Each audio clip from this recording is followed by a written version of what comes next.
I just wanted to talk a little bit about the jetty foreshores and just a bit of a state of play of where we're at the moment, and happy to take questions, also happy to take comments from people. So we went through an election process, a council election.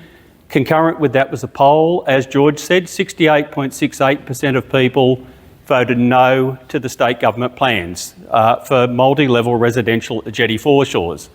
It was a very, very clear democratic decision by our community.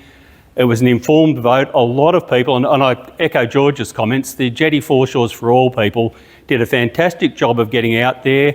They were there at every day of pre-poll. I think they had most of the booths covered. They were patient, they were informative, they were truthful, and the community had a good decision to make, a good vote, and the community did. And to say that, as some representatives have said, that our community didn't understand that simple yes-no question, or that there was something wrong with the question, is disingenuous, and it's insulting. It's insulting to our community. We're smarter than that. We knew what we were voting on. 70% of people roughly voted against multi-level residential at the foreshores. So that's where we're at. But in an incredible anomaly, 5 of our 9 councillors will probably want the state government's plan for multi-level residential to go ahead. And that's a really, really awkward position for us to be in as a community. We've got, on one hand, a very clear vote saying this is what we want to do. On the other hand, we've elected people that want to do the other thing. It's where we are. We've also got a state government that I've got to say is hell-bent on developing this project. So we've got an incoming mayor saying, well, the community didn't understand the question. We've got the responsible minister for the Jetty Foreshores development saying, well, it wasn't part of our consultation process, so I don't care, which is quite frankly an amazing thing to say. And we've got the planning minister announcing through the week that this would be one of the 11 state significant projects where he takes control of the planning process. So, you know, we're up against it.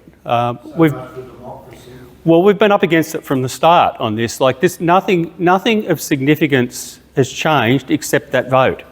That vote's the most significant thing that's changed. Yes, we're at that point where the state government's taken planning control, but honestly, with the composition of the new council, that doesn't make a hell of a lot of difference. Under the previous council, we probably would have opposed the rezoning, and we would have dragged it out a bit longer. Under the new council, that probably wouldn't have happened anyway. So I don't think we're any worse off than we were. What we are is better off. We've actually got a clear expression of the community's desire not to have multi-level residential at Jetty Foreshores. That's where we're at. And we've just got to keep enforcing that. So at the first council meeting on the 24th of October, we'll get the report on the Jetty Foreshores vote. I intended to take my opportunity to express what the community really thought about that and to take it forward a little bit.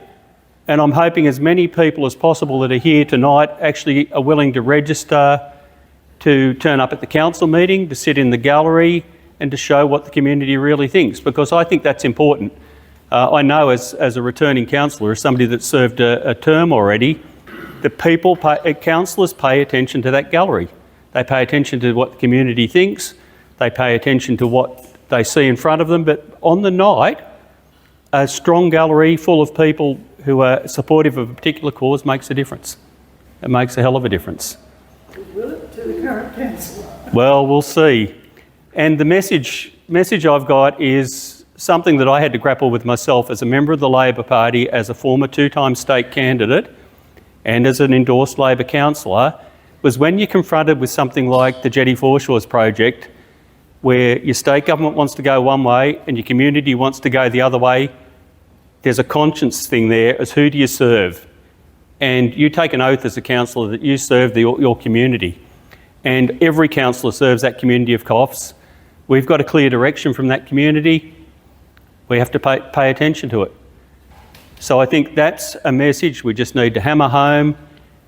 We can win this but it's a fight, and it's one that we have to conduct as publicly and openly and loudly as possible. It's always been the way, it's always will be the way. Governments change their mind because of public opinion, and they change their mind because public opinion's coming through to them loudly. So I'd like to leave it there.